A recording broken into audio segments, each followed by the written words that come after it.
بسم اللہ الرحمن الرحیم۔ سبحان اللہ، الحمدللہ، اللہ اکبر۔ یہ بہت ہی زبردست اور بڑے ہی عجیب اور بڑے ہی ادبی انداز اور بہت ہی زیادہ خوبصورت یہ حدیث ہے، اور مومنوں کا دل خوش کرنے والی اور مومنوں کو ان کی ذمہ داریوں کا احساس بھی دلانے والی حدیث ہے، اور شرک کا کلا کما کر دینے والی حدیث ہے، کیونکہ یہ جو نبی صلی اللہ علیہ وآلہ وسلم کو ہر جگہ حاضر ناظر مانتے ہیں اور قرآن سے دلیل دیتے ہیں کہ دیکھو قرآن میں آیا ہے کہ آپ شاہد ہیں، یعنی آپ گواہی دینے والے ہیں، تو گواہی تو وہی دیتا ہے جس کا علم ہو، ہر جگہ حاضر ناظر ہو، دیکھتا ہو، سنتا ہو، ہر چیز سے واقف ہو، تو وہ گواہی دے سکتا ہے نا، جس کو جو ہر جگہ حاضر ناظر ہی نہیں ہے، عالم میں واقف ہی نہیں ہے، تو وہ کیسے گواہی دے سکتا ہے؟ تو اب دیکھیے اللہ تعالیٰ نے ایسے مریضوں کے لیے ایسی یعنی الفاظ استعمال کیے ہیں تاکہ دنوں کے اندر بیماری ہے جو نبی صلی اللہ علیہ وآلہ وسلم کو اللہ کی طرح ہر وقت ہر جگہ حاضر اور ناظر علم کے لحاظ سے جو ہے وہ ثابت کرنے کی کوشش کریں تو ٹھیک ہے، ان کے لیے موقع ہے، حالانکہ دوسری جگہ جو اللہ تعالیٰ نے بیان کیا ہے اور حدیثوں میں اس کی وضاحت آ گئی ہے، اس کو وہ نظر انداز کر دیتے ہیں۔ تو اس حدیث کے اندر اس امت کو یہ اعزاز دیا گیا ہے کہ تم وہ بہترین امت ہو، امت وسط ہو، جو لوگوں کے اوپر گواہ بنو گے۔ اللہ تعالیٰ نے کہا کہ وَكَذَلِكَ جَعَلْنَاكُمْ أُمَّةً وَسَطًا لَتَكُونَ شُهَدَاءَ عَلَى النَّاسِ، کہ تم لوگوں کے اوپر، انسانوں کے اوپر تمہیں گواہ بنایا جائے گا۔ اور اس کی تشریح میں نبی علیہ السلام نے فرمایا کہ قیامت کے دن اللہ تعالیٰ نوح علیہ السلام سے کہیں گے کہ نوح کیا تم نے پیغام پہنچا دیا تھا؟ تو وہ کہیں گے بالکل یا اللہ تیرا پیغام پہنچایا ہے، اور اللہ بھی اس بات کے اوپر گواہ ہے کہ نوح علیہ السلام نے 950 سال صبح شام ایک کر دی، پیغام پہنچانے کا کوئی حق ادا کر دیا۔ تو لیکن ماحول ایسا ہوگا کہ یہ جو کفر و شرک کرنے والے ہیں یہ اپنی جان چھڑانے کے لیے کہہ دیں گے کہ ہمیں تو کسی نے بتایا ہی نہیں تھا، کوئی ہمیں ڈرانے والا نہیں آیا تھا۔ تو یہ صرف نوح علیہ السلام کی قوم نہیں بلکہ ساری قومیں گویا اسی طریقے سے کہیں گی، مشرکین مکہ اسی طریقے سے کہیں گے، مشرکین پاکستان اسی طریقے سے کہیں گے، مشرکین گجرخان اسی طریقے سے کہیں گے، مشرکین چکری وکیلا اسی طریقے سے کہیں گے کہ ہمیں کسی نے نہیں ڈرایا تھا۔ حالانکہ لاؤڈ سپیکروں کے اندر، میگا فون کے اندر، چھتوں پر چڑھ چڑھ کے آوازیں لگا لگا کے، گھروں میں جا جا کے، محفلوں میں جا جا کے ان کو سمجھایا، لیکن یہ صاف انکار کر دیں گے اور سمجھیں گے کہ بس اس طرح جان چھوٹ جائے گی۔ جان چھوٹنے والی نہیں ہے، یہ ایک مثال جو اللہ تعالیٰ نے دی ہے کہ معاملہ کس طرح بنے گا۔ تو اللہ تعالیٰ نوح علیہ السلام سے جب کہیں گے تو پھر اس کے بعد قوم کو جب بلایا جائے گا کہ تمہیں بتایا گیا تھا، یہ سمجھایا نہیں گیا تھا کہ یہ 5 اولیاء اللہ ہیں، ان کی بندگی نہیں کرنی ہے، ان کی قبروں کے اوپر چادریں نہیں چڑھانی ہیں، عرس اور میلے نہیں کرنے ہیں، نظر و نیاز نہیں کرنی ہے، 11ویں اور 12ویں نہیں کرنی، ان کی پوجا پاٹ نہیں کرنی ہے، واسطے وسیلے اور رکوع اور سجدے یہاں نہیں کرنے ہیں، یہ کسی نے نہیں بتایا تھا؟ قوم کہے کہ یا اللہ کسی نے نہیں بتایا تھا، بالکل نوح علیہ السلام جھوٹ بولتے ہیں، کوئی نہیں بتایا تھا انہوں نے۔ تو اللہ تعالیٰ نوح علیہ السلام سے کہیں گے کہ ہاں بھائی کوئی گواہ ہے تمہارا؟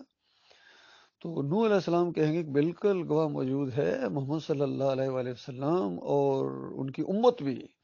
آپ غور کیجئے، اگر اس میں یہ ہوتا ہے کہ صرف محمد صلی اللہ علیہ وسلم کی بات ہوتی کہ وہ گواہ ہیں تو اور زیادہ یہ مولوی لوگ یہ فتنے میں پڑ جاتے، لیکن اللہ تعالیٰ نے مسئلہ بھی یہاں سمجھا دیا کہ صرف محمد صلی اللہ علیہ وسلم نہیں بلکہ یہ جو ان کی امت ہے وہ بھی گواہ ہے۔ تو کیا ہم ہر جگہ حاضر ناظر ہیں؟ بتائیے، نہیں، اس کی آگے تفصیل آ گئی کہ گویا موقع بھی مل گیا ان مجرموں کو کہ لو جی اب تو بات گویا اور بن گئی کہ ایسی بات ہمیں کہی جا رہی ہے کہ وہ کیسے ہمارے گواہ ہو سکتے ہیں، وہ تو بعد میں آئے، آخر میں آئے، تو وہ تو گواہ ہو ہی نہیں سکتے۔ گویا اللہ کو یہ بحث آگے سے کر رہے ہیں کہ گویا بات بننے والی ہے، جس طرح ابلیس نے کہا تھا یا اللہ دیکھیے آپ نے مجھے آگ سے بنایا، اس کو مٹی سے بنایا، خاک سے، تو آگ کس طرح مٹی کے آگے سجدہ کرے؟ گویا بات اس کی بننے والی ہے۔ بات بننے والی نہیں ہے بلکہ بات اور بگڑ جاتی ہے جب انسان اپنی انا کا مسئلہ بنا لے تو، اور چلاکی اور پھردیاں دکھانا شروع کر دے، اس وقت وہ اور زیادہ پھنستا چلا جاتا ہے۔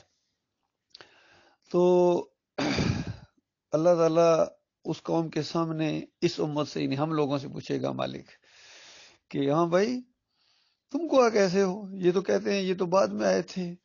تو ہم لوگ کہیں گے کہ یا اللہ، جو آپ نے کتاب نازل کی تھی قرآن، اس قرآن کے اندر لکھا ہوا تھا کہ نوح علیہ السلام نے 950 سال دعوت دی ہے، ان کو بتایا ہے، ہر اینگل سے بتایا ہے، ہر طریقے سے بتایا ہے، تو ہمیں پورا یقین ہے. اس طرح ہم گواہی دے رہے ہیں جس طرح آنکھوں دیکھی چیز ہوتی ہے. اتنا یقین ہے، یہ یقین کی وجہ سے ہوتا ہے معاملہ کہ آپ کی کتاب سچی ہے.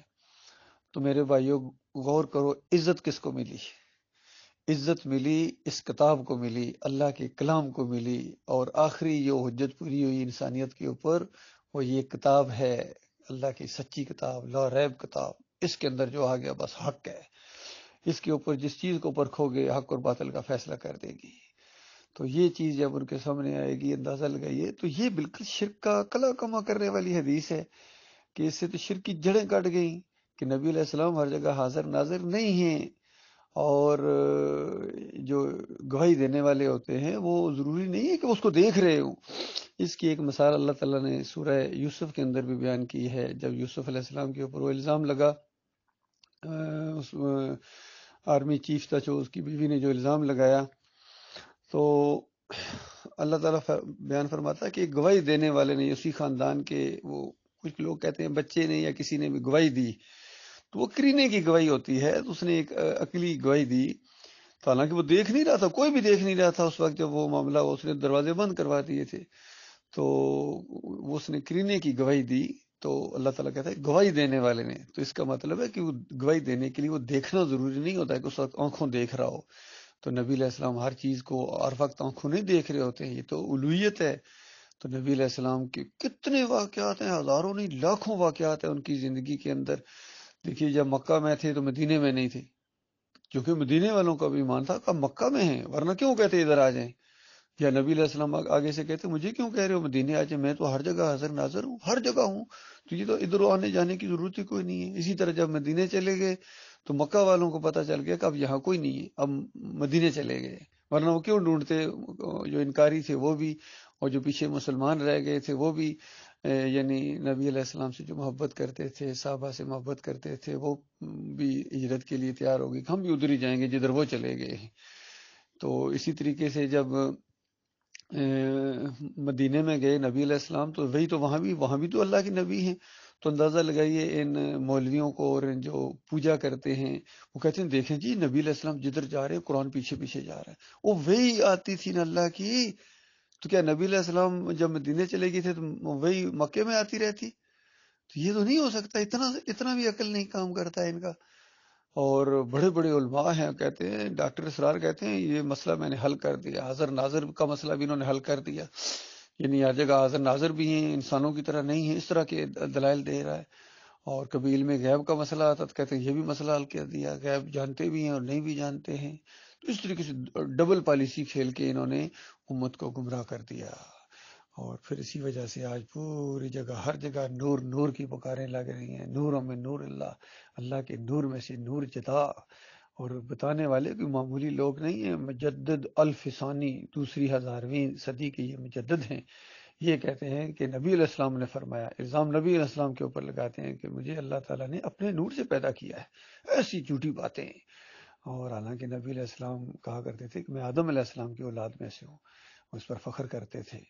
اور سارے انبیاء آدم علیہ السلام کی اولاد میں سے ہیں. سب سے پہلا انسان جو بنایا، سب سے پہلا انسان جو بنایا اللہ تعالیٰ وہ آدم علیہ السلام کو بنایا ہے.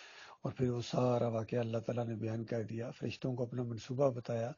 فرشتوں نے کچھ استفسار کیا تھوڑا سا علم جاننے کے لیے، پوری طرح نہیں بات سمجھ سکے. اعتراض والے انداز میں نہیں پوچھا انہوں نے، سوال ہی نہیں پیدا ہوتا کہ اعتراض والا انداز ان کے اندر ہے، صرف سمجھنے والا انداز تھا.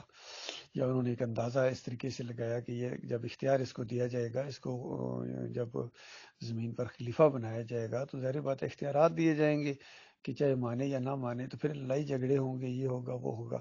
اور اس سے پہلے تجربہ بھی کر چکے تھے، دیکھ چکے تھے جنات کا معاملہ. تو اس حوالے سے انہوں نے ایک سوال کیا، اللہ تعالیٰ نے اس کا جواب دیا، ساری بات ختم ہو گئی قسم کی. اور اللہ کے سامنے وہ جھک گئے، اللہ کے حکم کے سامنے جھک گئے. جیسا حکم دیا فوراً فرشتے اصل میں ذرہ برابر بھی وہ دیر نہیں لگاتے، ادھر حکم ادھر ساتھ ہی عمل. تو ابلیس چونکہ جنوں میں سے تھا تو وہ اکڑ بیٹھا، اس نے کہا میں اس کے آگے جھکوں، سوال ہی پیدا نہیں ہوتا، میں بہتر بس میں کرتا رہا پوری زندگی میں. تو اس کے بعد ظاہری بات ہے کیسی اس نے پھر ٹھوکر کھائی. تو اللہ کے بندو، یہ ایمان عقیدے کی باتیں، یہ سادہ باتیں ہیں، یقین کیجیے اللہ تعالیٰ نے ان کو اتنا سادہ کر کے بیان کیا ہے، مثالیں دے کے سمجھایا، لیکن انسانوں کی اکثریت کی بدبختی یہ ہے کہ وہ ماننے کے لیے تیار نہیں ہے. یہ جو میں ان کے اندر آتی ہے نا ابلیسیت والی، یہ ان کا کیڑا ان کا چین سے جینے نہیں دیتا ہے. اللہ تعالیٰ غور و فکر کرنے کی توفیق عطا فرمائے.